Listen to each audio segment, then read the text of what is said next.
जैसे हमारी हर क्रिया प्रतिक्रिया के रूप में हमारे पास लौट कर आती है, वैसे ही हमारी क्रियाएं दूसरों पर भी प्रभाव डालती हैं और उनकी क्रियाएं हम पर। आप में से कई लोगों ने ये देखा होगा कि जो लोग बुरे कर्म करते हैं, वे धीरे धीरे और अधिक बुरे होते जाते हैं, और जो अच्छे कर्म करने लगते हैं, वे भीतर से अधिक शक्तिशाली बनते जाते हैं और हर समय अच्छा करना सीख लेते हैं। कर्मों के इस प्रभाव के बढ़ते जाने को केवल इसी आधार पर समझा जा सकता है कि हम एक दूसरे पर प्रभाव डालते हैं और एक दूसरे से प्रभावित होते हैं। भौतिक विज्ञान से एक उदाहरण लें। जब मैं कोई विशेष कर्म करता हूं, तो मेरा मन एक विशेष प्रकार के कंपन की अवस्था में होता है। जो मन उसी अवस्था में होते हैं, वे मेरे मन से प्रभावित होने की प्रवृत्ति रखते हैं। जैसे यदि एक कमरे में एक से सुर में मिलाए गए कई वाद्य यंत्र हों, तो आप देखेंगे कि जब एक को बजाया जाता है, तो बाकी भी उसी स्वर में कंपन करने लगते हैं। उसी प्रकार जिन मनों की अवस्था समान होती है, वे उसी विचार से प्रभावित होते हैं। ये प्रभाव दूरी और अन्य कारणों के अनुसार घट बढ़ सकता है, पर मन सदा प्रभाव ग्रहण करने के लिए खुला रहता है। मान लीजिए मैं कोई बुरा कर्म कर रहा हूं, तो मेरा मन एक विशेष प्रकार के कंपन में होता है, और ब्रह्मांड के वे सभी मन जो उसी अवस्था में हैं, मेरे मन के कंपन से प्रभावित हो सकते हैं। इसी प्रकार जब मैं कोई अच्छा कर्म करता हूं, तो मेरा मन एक दूसरी अवस्था के कंपन में होता है, और वैसे ही स्वर में जुड़े हुए मन उससे प्रभावित हो सकते हैं। मन का मन पर यह प्रभाव उस मानसिक तनाव या शक्ति पर निर्भर करता है जो अधिक या कम हो सकती है। इस उपमा को आगे बढ़ाते हुए समझा जा सकता है कि जैसे प्रकाश की तरंगें किसी वस्तु तक पहुंचने में लाखों वर्ष लगा सकती हैं, वैसे ही विचारों की तरंगें भी सैकड़ों वर्षों तक यात्रा कर सकती हैं, जब तक कि उन्हें कोई ऐसा मन न मिल जाए जो उसी स्वर में कंपन करता हो। इसलिए ये बिल्कुल संभव है कि हमारा ये वातावरण अच्छे और बुरे दोनों प्रकार के विचारों के स्पंदनों से भरा हुआ हो। हर मस्तिष्क से निकला हुआ हर विचार मानो निरंतर कंपन करता रहता है, जब तक कि उसे कोई ऐसा उपयुक्त मन न मिल जाए जो उसे ग्रहण कर सके। जो मन इन प्रभावों को ग्रहण करने के लिए खुला होता है, वो उन्हें तुरंत स्वीकार कर लेता है। इसलिए जब कोई व्यक्ति बुरे कर्म करता है, तो वो अपने मन को एक विशेष प्रकार के तनाव या अवस्था में ले आता है। उस अवस्था के अनुरूप जितनी भी तरंगें वातावरण में पहले से मौजूद होती हैं, वे सब उसके मन में प्रवेश करने का प्रयास करने लगती हैं। यही कारण है कि बुरा कर्म करने वाला व्यक्ति प्रायः लगातार और अधिक बुरे कर्म करता चला जाता है। उसके कर्मों की तीव्रता बढ़ती जाती है। यही बात अच्छे कर्म करने वाले के साथ भी घटती है। वो अपने आप को वातावरण में मौजूद अच्छे विचारों की तरंगों के लिए खोल देता है, और उसके अच्छे कर्म भी अधिकाधिक प्रबल होते चले जाते हैं। इस प्रकार बुरा कर्म करने में हमारे सामने दोहरा खतरा होता है। पहला, हम अपने आप को अपने चारों ओर फैली हुई सभी बुरी शक्तियों और प्रभावों के लिए खोल देते हैं। दूसरा, हम ऐसे बुरे विचारों और कर्मों को जन्म देते हैं जो दूसरों को भी प्रभावित करते हैं, चाहे वो प्रभाव सैकड़ों वर्षों बाद ही क्यों ना पड़े। बुरा कर्म करके हम स्वयं को भी हानि पहुंचाते हैं और दूसरों को भी, और अच्छा कर्म करके हम स्वयं का भी भला करते हैं और दूसरों का भी। मनुष्य की अन्य सभी शक्तियों की तरह अच्छाई और बुराई की ये शक्तियां भी बाहर से प्रभाव पाकर और अधिक बलशाली होती जाती हैं। कर्म योग के अनुसार मनुष्य जो भी कर्म करता है, वह तब तक नष्ट नहीं हो सकता जब तक वह अपना फल न दे दे। प्रकृति में ऐसी कोई शक्ति नहीं है जो किसी कर्म को उसके परिणाम देने से रोक सके। यदि मैं कोई बुरा कर्म करता हूं, तो मुझे उसका दुख भोगना ही पड़ेगा। इस ब्रह्मांड में कोई भी शक्ति उसे नहीं रोक सकती। उसी प्रकार यदि मैं कोई अच्छा कर्म करता हूं, तो भी ऐसी कोई शक्ति नहीं है जो उसके शुभ फल को आने से रोक दे। कारण का परिणाम होना ही है, इसे कोई टाल नहीं सकता। अब कर्म योग में एक बहुत सूक्ष्म और गंभीर प्रश्न आता है। हमारे ये कर्म, चाहे अच्छे हों या बुरे, एक दूसरे से गहराई से जुड़े हुए हैं।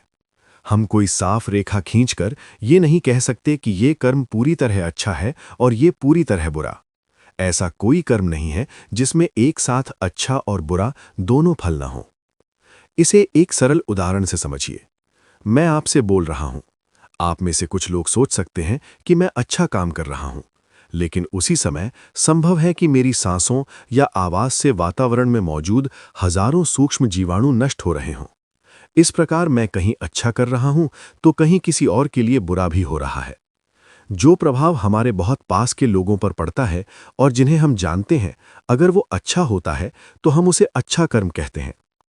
आप मेरी बातों को सुनते हैं इसलिए आपको ये कर्म अच्छा लगता है, लेकिन वे सूक्ष्म जीवाणु जिन्हें आप देख नहीं सकते इस कर्म को अच्छा नहीं कहेंगे। आप स्वयं को देखते हैं, उन्हें नहीं देखते। मेरी बातों का आप पर क्या प्रभाव पड़ता है ये आपको साफ दिखाई देता है, लेकिन उन जीवाणुओं पर क्या प्रभाव पड़ता है ये आपको दिखाई नहीं देता। इसी तरह यदि हम अपने बुरे कर्मों का भी गहराई से विश्लेषण करें तो कहीं ना कहीं उनमें से भी कोई ना कोई अच्छा परिणाम निकल सकता है। जो व्यक्ति अच्छे कर्म में छिपे हुए बुरे अंश को भी देख लेता है और बुरे कर्म के भीतर छिपे हुए अच्छे अंश को भी पहचान लेता है, वही कर्म का रहस्य समझ लेता है। लेकिन इससे क्या निष्कर्ष निकलता है?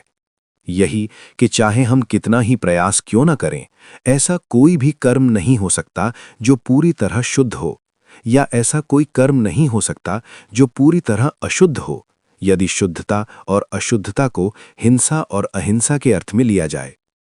हम बिना किसी को हानि पहुंचाए ना तो सांस ले सकते हैं और ना ही जीवित रह सकते हैं, और जो भोजन हम खाते हैं वो किसी और के मुंह से छीना गया होता है।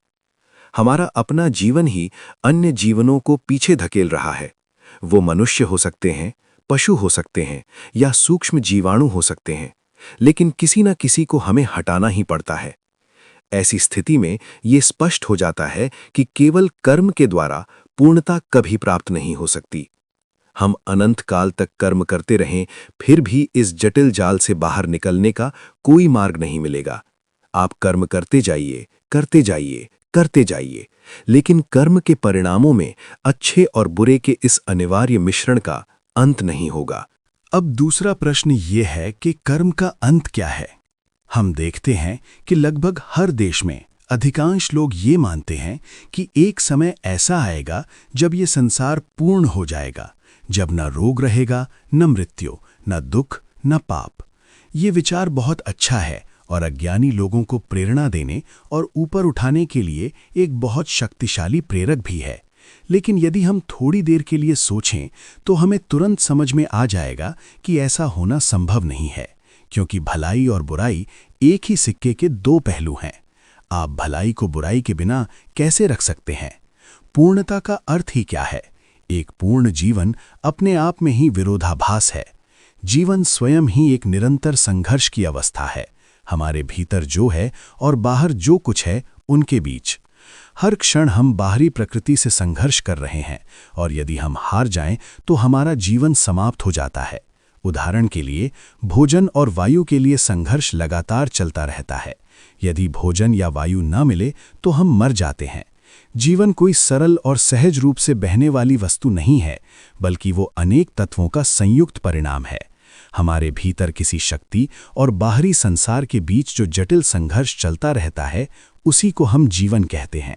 इसलिए ये स्पष्ट है कि जब ये संघर्ष समाप्त हो जाएगा, तभी जीवन का भी अंत हो जाएगा। आदर्श सुख का अर्थ है इस संघर्ष का समाप्त हो जाना, लेकिन तब जीवन भी समाप्त हो जाएगा, क्योंकि ये संघर्ष तभी समाप्त हो सकता है जब जीवन स्वयं समाप्त हो जाए। हम पहले ही देख चुके हैं कि संसार की सहायता करते हुए हम वास्तव में अपनी ही सहायता करते हैं। दूसरों के लिए किया गया कार्य मुख्य रूप से हमें शुद्ध करता है। दूसरों का भला करने के निरंतर प्रयास के द्वारा हम अपने आप को भूलने का अभ्यास करते हैं। आत्मविस्मृति ही जीवन का वो महान पाठ है जिसे हमें सीखना है। मनुष्य मूर्खता में ये सोचता है कि वो स्वयं को सुखी बना सकता है, और वर्षों के संघर्ष के बाद अंत में ये समझ पाता है कि सच्चा सुख स्वार्थ के नाश में है, और उसे स्वयं के अतिरिक्त कोई भी सुखी नहीं बना सकता। दान का प्रत्येक कार्य, सहानुभूति का प्रत्येक विचार, सहायता का प्रत्येक कर्म और हर अच्छा कार्य हमारे छोटे से अहंकार को कम करता है और हमें अपने आप को सबसे छोटा और सबसे तुच्छ समझने की ओर ले जाता है, और इसी कारण ये सब कल्याणकारी है। यहीं पर हम देखते हैं कि ज्ञान, भक्ति और कर्म तीनों एक ही बिंदु पर आकर मिल जाते हैं। सर्वोच्च आदर्श पूर्ण और शाश्वत आत्मत्याग है, जहां मैं नहीं रहता, केवल तुम ही रह जाता है। चाहे मनुष्य इसे जानता हो या न जानता हो, कर्मयोग उसे इसी लक्ष्य की ओर ले जाता है। कोई धार्मिक उपदेशक निर्गुण ईश्वर की धारणा से भयभीत हो सकता है, वो सगुण ईश्वर पर जोर दे सकता है और अपनी पहचान और व्यक्तित्व को बनाए रखना चाहता है, चाहे वो इससे जो भी अर्थ ले। लेकिन यदि उसके नैतिक विचार वास्तव में उत्तम हैं, तो वे अनिवार्य रूप से पूर्ण आत्मत्याग पर ही आधारित होंगे। यही समस्त नैतिकता की आधारशिला है। आप इसे मनुष्यों तक सीमित करें या पशुओं तक या देवदूतों तक, ये वही एक मूल विचार है, वही एक मौलिक सिद्धांत है जो सभी नैतिक व्यवस्थाओं में समान रूप से प्रवाहित होता है। आप इस संसार में मनुष्यों के विभिन्न वर्ग पाएंगे। पहला वर्ग ईश्वर पुरुषों का है, जिनका आत्मत्याग पूर्ण होता है और जो अपने जीवन का बलिदान देकर भी केवल दूसरों का कल्याण करते हैं। ये मनुष्यों में सर्वोच्च है। यदि किसी देश में 100 भी हों तो उस देश को कभी निराश होने की आवश्यकता नहीं, पर दुर्भाग्यवश ऐसे लोग बहुत कम होते हैं। दूसरा वर्ग उन अच्छे लोगों का है जो तब तक दूसरों का भला करते हैं जब तक उससे उन्हें स्वयं कोई हानि ना हो। तीसरा वर्ग उन लोगों का है जो अपने लाभ के लिए दूसरों को हानि पहुंचाते हैं। और एक संस्कृत कवि के अनुसार एक चौथा अवर्णनीय वर्ग भी है, जो केवल हानि पहुंचाने के लिए ही दूसरों को हानि पहुंचाते हैं। जैसे अस्तित्व के एक छोर पर वे श्रेष्ठ पुरुष हैं जो केवल भलाई के लिए भलाई करते हैं, वैसे ही दूसरे छोर पर वे लोग हैं जो केवल हानि के लिए हानि करते हैं। उन्हें उससे कोई लाभ नहीं होता, वो उनकी प्रकृति होती है। यहाँ 2 संस्कृत शब्द हैं, प्रवृत्ति और निवृत्ति। प्रवृत्ति का अर्थ है की ओर घूमना या की ओर प्रवाहित होना, और निवृत्ति का अर्थ है से दूर हटना। की ओर घूमना वही है जिसे हम संसार कहते हैं, मैं और मेरा। इसमें वे सब वस्तुएं आती हैं जो मुझे धन, शक्ति, नाम और यश से समृद्ध करती हैं, जो स्वभावतः संग्रह करने वाली हैं और सब कुछ एक ही केंद्र में इकट्ठा करना चाहती हैं। वो केंद्र है मैं स्वयं। यही प्रवृत्ति है, हर मनुष्य की स्वाभाविक प्रवृत्ति, हर जगह से सब कुछ लेकर उसे अपने ही इर्द गिर्द जमा करना। जब यह प्रवृत्ति टूटने लगती है, जब निवृत्ति अर्थात दूर हटने की दिशा आरंभ होती है, तभी नैतिकता और धर्म का प्रारंभ होता है। प्रवृत्ति और निवृत्ति दोनों ही कर्म के स्वरूप हैं।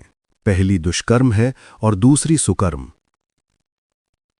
यह निवृत्ति ही समस्त नैतिकता और समस्त धर्म की मूल आधारशिला है, और इसकी पूर्णता है संपूर्ण आत्मत्याग, मन, शरीर और सब कुछ किसी अन्य प्राणी के लिए बलिदान करने की तत्परता। जब कोई मनुष्य उस अवस्था तक पहुंच जाता है, तब वह कर्म योग की पूर्णता को प्राप्त कर लेता है। यह शुभ कर्मों का सबसे उच्च फल है। भले ही उस मनुष्य ने दर्शन की एक भी प्रणाली न पढ़ी हो, भले ही वह किसी ईश्वर में विश्वास न करता हो और कभी प्रार्थना न की हो, फिर भी यदि केवल अच्छे कर्मों की शक्ति उसे उस स्थिति तक ले आई है जहां वह दूसरों के लिए अपना जीवन और सब कुछ त्यागने को तैयार है, तो वह उसी लक्ष्य पर पहुंच गया है जहां एक धार्मिक व्यक्ति प्रार्थना के द्वारा और एक दार्शनिक ज्ञान के द्वारा पहुंचता है। इस प्रकार आप देखेंगे कि दार्शनिक, कर्मयोगी और भक्त तीनों अंततः एक ही बिंदु पर मिलते हैं, और वो बिंदु है आत्मत्याग। उनके दर्शन और धर्म की प्रणालियां चाहे कितनी ही भिन्न क्यों न हों, संपूर्ण मानवता उस व्यक्ति के सामने श्रद्धा और विस्मय से नतमस्तक हो जाती है जो दूसरों के लिए स्वयं का बलिदान करने को तत्पर हो। यहां किसी मत, संप्रदाय या सिद्धांत का प्रश्न नहीं रहता। जो लोग धर्म के सभी विचारों के घोर विरोधी भी होते हैं, वे भी जब पूर्ण आत्म बलिदान का कोई ऐसा कार्य देखते हैं तो विवश होकर उसका सम्मान करते हैं। क्या आपने नहीं देखा कि एक अत्यंत कट्टर ईसाई भी जब एडविन अर्नोल्ड की लाइट ऑफ एशिया पढ़ता है तो भगवान को न मानने वाले, केवल आत्मत्याग का उपदेश देने वाले बुद्ध के प्रति श्रद्धा से भर उठता है? समस्या केवल इतनी है कि कट्टर व्यक्ति ये नहीं जानता कि जीवन का उसका अपना लक्ष्य भी वास्तव में वही है जिससे वो भिन्नता दिखाता है। भक्त ईश्वर के विचार को निरंतर अपने सामने रखकर और शुभ वातावरण में रहकर अंत में उसी स्थिति पर पहुंचता है और कहता है, तेरी ही इच्छा पूर्ण हो, और अपने लिए कुछ भी नहीं रखता। यही आत्मत्याग है। दार्शनिक अपने ज्ञान के द्वारा ये देख लेता है कि जो दिखाई देने वाला मैं है वो एक भ्रम है, और इसलिए वो उसे सहज ही त्याग देता है। ये भी आत्मत्याग ही है। इस प्रकार कर्म, भक्ति और ज्ञान तीनों यहीं आकर मिलते हैं। यही वो सत्य है जिसे प्राचीन काल के महान उपदेशकों ने व्यक्त किया था जब उन्होंने कहा कि ईश्वर संसार नहीं है। एक वस्तु संसार है और दूसरी ईश्वर है, ये भेद बिल्कुल सत्य है। संसार से उनका अभिप्राय स्वार्थ से है और निस्वार्थता ही ईश्वर है। कोई व्यक्ति सोने के महल में राज सिंहासन पर बैठकर भी पूर्णतः निस्वार्थ हो सकता है, तब वो ईश्वर में स्थित है। और कोई व्यक्ति झोपड़ी में रहकर फटे कपड़े पहनकर संसार में कुछ भी न रखते हुए भी यदि स्वार्थी है तो वो पूरी तरह संसार में डूबा हुआ है। अपने मुख्य विषय पर फिर लौटें तो हम कहते हैं कि हम कोई भलाई बिना कुछ बुराई किए नहीं कर सकते और न ही कोई बुराई बिना कुछ भलाई किए। ये जान लेने के बाद प्रश्न उठता है कि फिर हम कर्म कैसे करें। इसी कारण संसार में कुछ ऐसे संप्रदाय हुए जिन्होंने अत्यंत विचित्र और अविवेकपूर्ण ढंग से ये उपदेश दिया कि संसार से निकलने का एकमात्र उपाय धीरे धीरे आत्महत्या करना है। उनके अनुसार यदि मनुष्य जीवित रहता है तो उसे छोटे छोटे प्राणियों, पौधों को मारना पड़ता है या किसी न किसी को हानि पहुंचानी ही पड़ती है। इसलिए उनके मत में संसार से मुक्ति का एकमात्र मार्ग मृत्यु है। जैन धर्म में इस सिद्धांत को सर्वोच्च आदर्श के रूप में प्रस्तुत किया गया है। ये शिक्षा देखने में बड़ी तार्किक प्रतीत होती है, परंतु इसका वास्तविक समाधान गीता में मिलता है। वो समाधान है अनासक्ति का सिद्धांत, अर्थात जीवन का कार्य करते हुए किसी से भी आसक्त न होना। ये जान लो कि तुम संसार में रहते हुए भी संसार से पूर्णतः अलग हो और जो कुछ भी तुम कर रहे हो वो अपने लिए नहीं कर रहे हो। जो कर्म तुम अपने लिए करते हो उसका फल तुम्हें भोगना ही पड़ेगा। यदि कर्म अच्छा है तो अच्छा फल मिलेगा और यदि बुरा है तो बुरा फल मिलेगा। परंतु जो कर्म अपने लिए नहीं किया गया है वो चाहे जैसा भी हो उसका कोई प्रभाव तुम पर नहीं पड़ता। हमारे शास्त्रों में इस भाव को व्यक्त करने वाला एक अत्यंत प्रभावशाली वाक्य मिलता है। यदि वो समस्त ब्रह्मांड को भी मार दे या स्वयं मारा जाए तब भी वो न मारने वाला है न मारा जाने वाला, यदि वो ये जानता है कि वो अपने लिए कर्म नहीं कर रहा है। इसलिए कर्म योग ये सिखाता है कि संसार को त्यागो मत, संसार में रहो, उसके प्रभावों को जितना हो सके ग्रहण करो, पर यदि वो अपने भोग के लिए हो तो कोई कर्म मत करो। भोग जीवन का लक्ष्य नहीं होना चाहिए। सबसे पहले अपने स्व को मारो और फिर पूरे संसार को अपना ही स्वरूप मानो। जैसे पुराने ईसाई कहा करते थे कि पुराना मनुष्य मरना चाहिए। ये पुराना मनुष्य वो स्वार्थी विचार है कि पूरा संसार हमारे भोग के लिए बना है।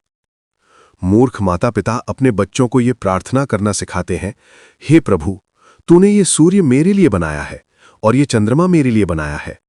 मानो भगवान के पास इन बच्चों के लिए सब कुछ बनाने के सिवा और कोई काम ही ना हो। अपने बच्चों को ऐसी मूर्खताएं मत सिखाओ। फिर कुछ लोग दूसरी तरह से भी मूर्ख होते हैं। वे हमें सिखाते हैं कि ये सारे पशु हमें मारने और खाने के लिए बनाए गए हैं और ये पूरा ब्रह्मांड मनुष्य के भोग के लिए है। ये भी पूर्ण मूर्खता है। एक बाघ भी कह सकता है कि मनुष्य मेरे लिए बनाया गया है और वो भी प्रार्थना कर सकता है कि हे प्रभु, ये मनुष्य कितने दुष्ट हैं जो मेरे सामने आकर स्वयं को खाने के लिए प्रस्तुत नहीं करते। ये तेरे नियम को तोड़ रहे हैं। यदि संसार हमारे लिए बनाया गया है तो हम भी संसार के लिए बनाए गए हैं। ये मान लेना कि संसार हमारे भोग के लिए है, वही सबसे दुष्ट विचार है जो हमें बांध कर रखता है। ये संसार हमारे लिए नहीं है। हर वर्ष लाखों लोग इस संसार से चले जाते हैं और संसार को कोई अंतर नहीं पड़ता। उनकी जगह लाखों नए लोग आ जाते हैं। जितना ये संसार हमारे लिए है उतना ही हम भी संसार के लिए हैं। इसलिए ठीक प्रकार से कर्म करने के लिए सबसे पहले तुम्हें आसक्ति के विचार को छोड़ना होगा। दूसरा, संघर्ष में उलझो मत, स्वयं को साक्षी मानकर कर्म करते रहो। मेरे गुरु कहा करते थे, अपने बच्चों को वैसे ही देखो जैसे एक धाय देखती है। धाय तुम्हारे बच्चे को गोद में लेती है, उसे दुलारती है, उससे खेलती है और उसके साथ ऐसे स्नेह से व्यवहार करती है मानो वो उसी का बच्चा हो। पर जैसे ही तुम उसे नौकरी से मुक्त करने का संकेत देते हो, वो बिना किसी हिचक के अपना सामान बांधकर घर से चली जाती है। आसक्ति का नामो निशान नहीं रहता। साधारण धाय को तुम्हारे बच्चों को छोड़कर दूसरे बच्चों की देखभाल करने में तनिक भी पीड़ा नहीं होती। ठीक इसी प्रकार तुम्हें उन सब वस्तुओं के प्रति होना चाहिए जिन्हें तुम अपना समझते हो। तुम धाय हो, और यदि तुम ईश्वर में विश्वास करते हो तो ये भी मानो कि जिन्हें तुम अपना समझते हो वे वास्तव में उसी के हैं। अक्सर सबसे बड़ी दुर्बलता सबसे बड़े गुण और शक्ति के रूप में छिप कर आती है। ये सोचना कि कोई मुझ पर निर्भर है और मैं किसी का भला कर सकता हूं, स्वयं एक दुर्बलता है। यही विश्वास हमारी सारी आसक्ति की जड़ है, और इसी आसक्ति से सारा दुख उत्पन्न होता है। हमें अपने मन को ये समझाना होगा कि इस ब्रह्मांड में कोई भी हम पर निर्भर नहीं है। न कोई भिखारी हमारी दया पर निर्भर है, न कोई आत्मा हमारी कृपा पर, न कोई जीव हमारी सहायता पर। सबको प्रकृति आगे बढ़ा रही है, और यदि हम में से लाखों लोग भी यहां न हो, तब भी वही उन्हें आगे बढ़ाती रहेगी। प्रकृति की गति तुम और मैं जैसे लोगों के लिए रुक नहीं जाएगी। जैसा पहले कहा गया है, दूसरों की सहायता के माध्यम से स्वयं को शिक्षित करने का अवसर मिलना ही हमारे लिए एक धन्य सौभाग्य है। ये जीवन का एक महान पाठ है, और जब हम इसे पूरी तरह सीख लेते हैं तब हम कभी दुखी नहीं होते। तब हम कहीं भी किसी भी समाज में बिना किसी हानि के घुल मिल सकते हैं। तुम्हारी पत्नियां और पति हों, सेवकों की कतारें हों, राज्य चलाने हों, यदि केवल इस सिद्धांत पर टिके रहो कि संसार तुम्हारे लिए नहीं है और उसे तुम्हारी अनिवार्य आवश्यकता नहीं है, तो ये सब तुम्हें कोई हानि नहीं पहुंचा सकते। इसी वर्ष तुम्हारे कुछ मित्र मर गए होंगे।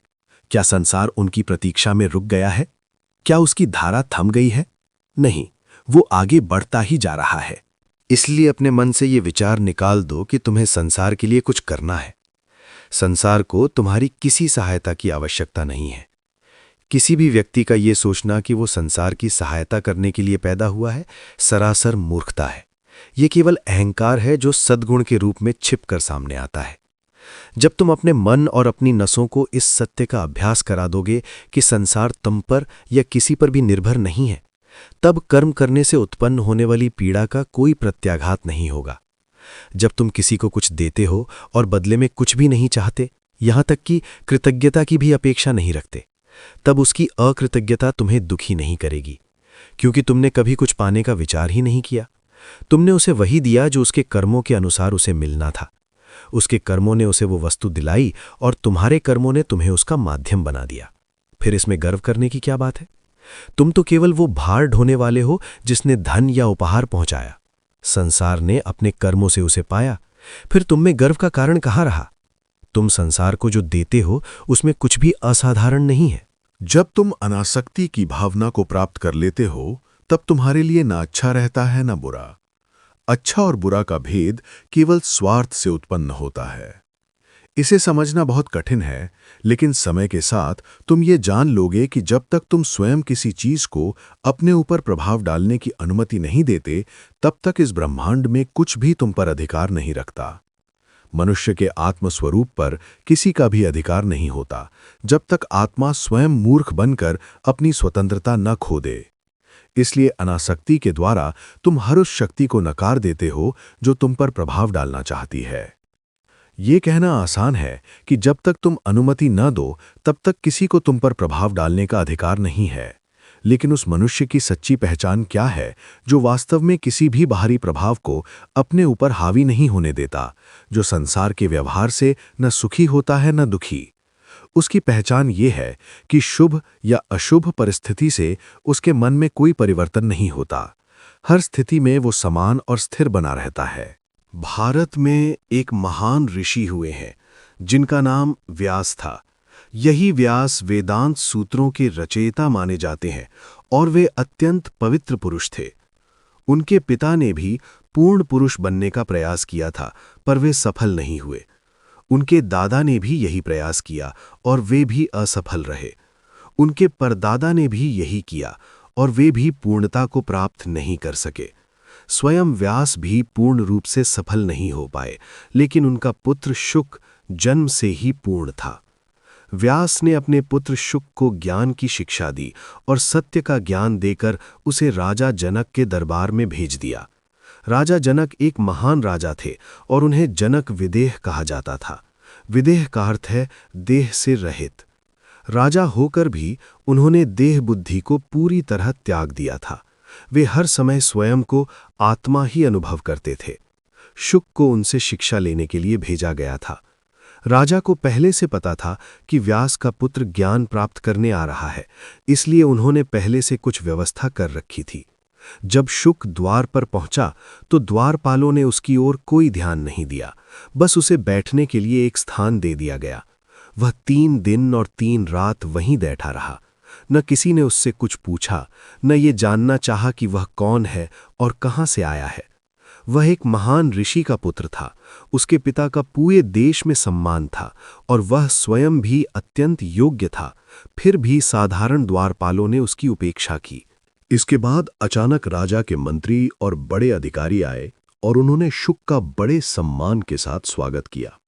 उसे भीतर ले जाया गया, भव्य कक्ष दिखाए गए, सुगंधित स्नान कराए गए और सुंदर वस्त्र पहनाए गए। 8 दिनों तक उसे हर प्रकार के वैभव और ऐश्वर्य में रखा गया, लेकिन शुक के शांत और गंभीर मुख पर तनिक भी परिवर्तन नहीं आया।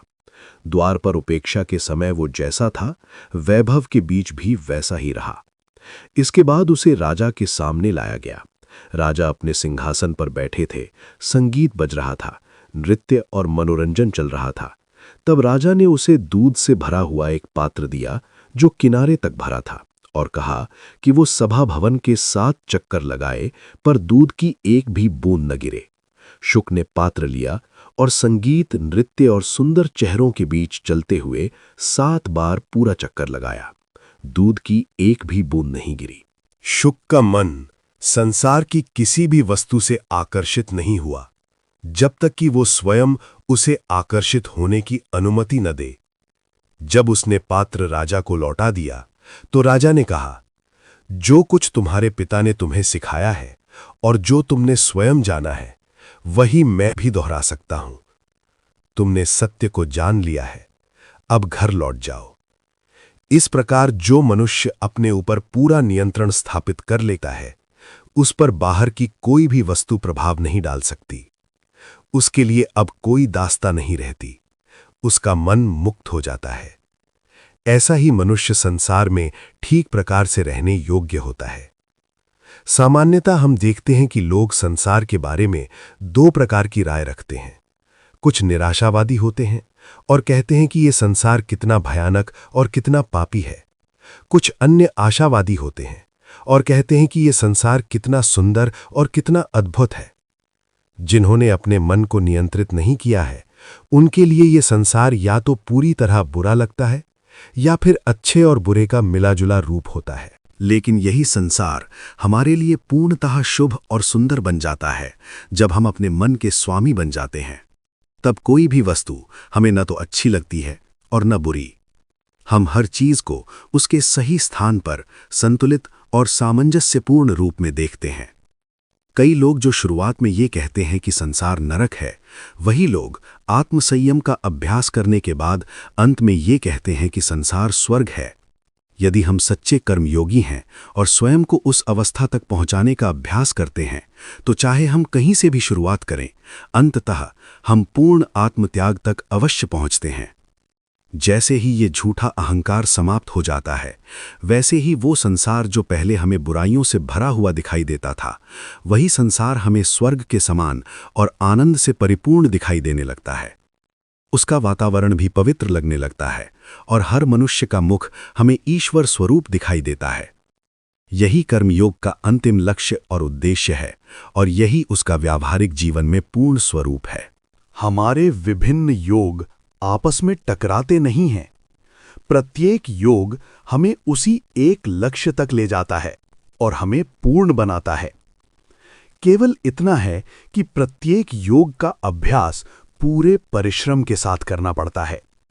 सारा रहस्य अभ्यास में ही निहित है। पहले आपको सुनना होता है, फिर उस पर विचार करना होता है और फिर उसका अभ्यास करना होता है। ये हर योग के लिए सत्य है। पहले आपको उसके बारे में सुनना होता है और ये समझना होता है कि वो क्या है। और बहुत सी बातें जिन्हें आप प्रारंभ में नहीं समझ पाते, निरंतर सुनने और सोचने से स्पष्ट हो जाती हैं। सब कुछ एक साथ समझ लेना कठिन है।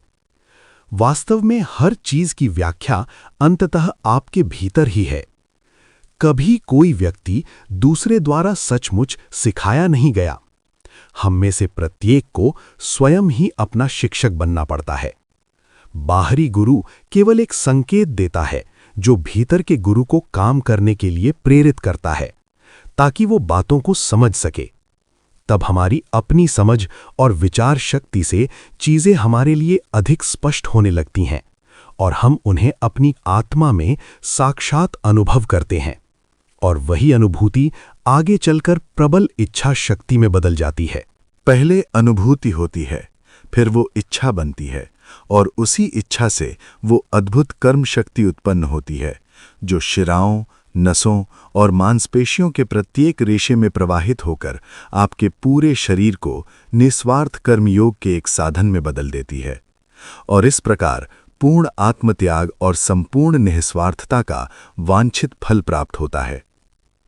ये उपलब्धि किसी मत, सिद्धांत या विश्वास पर निर्भर नहीं करती। चाहे कोई ईसाई हो, यहूदी हो या किसी भी मत का हो, इससे कोई अंतर नहीं पड़ता। प्रश्न केवल ये है, क्या आप निस्वार्थ हैं? यदि आप निस्वार्थ हैं, तो बिना एक भी धार्मिक ग्रंथ पढ़े, बिना किसी गिरजाघर या मंदिर में गए भी आप पूर्ण हो सकते हैं। हमारे प्रत्येक योग में मनुष्य को पूर्ण बनाने की सामर्थ्य है, भले ही अन्य योगों की सहायता ना ली जाए, क्योंकि सभी का लक्ष्य एक ही है। कर्म योग, ज्ञान योग और भक्ति योग तीनों ही मोक्ष प्राप्ति के लिए प्रत्यक्ष और स्वतंत्र साधन हैं। केवल मूर्ख ही कहते हैं कि कर्म और दर्शन अलग अलग हैं।